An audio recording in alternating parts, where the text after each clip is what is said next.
Hey guys, today I will show you how to report a bug in Dota 2. Reporting bugs helps Valve fix crashes, broken mechanics, or visual issues.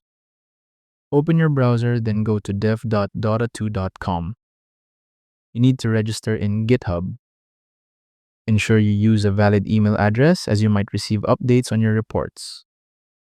The homepage has various sections. Click New Issue on the right. Select what kind of bug you want to report. When creating a report, be as detailed as possible. Mention the game mode, the heroes involved, and the exact nature of the bug. Screenshots and videos can be invaluable.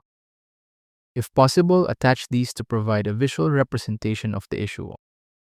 You can also include the match ID and the timestamp of the game where the bug occurred. And that's how to report a bug in Dota 2. Thank you so much for watching.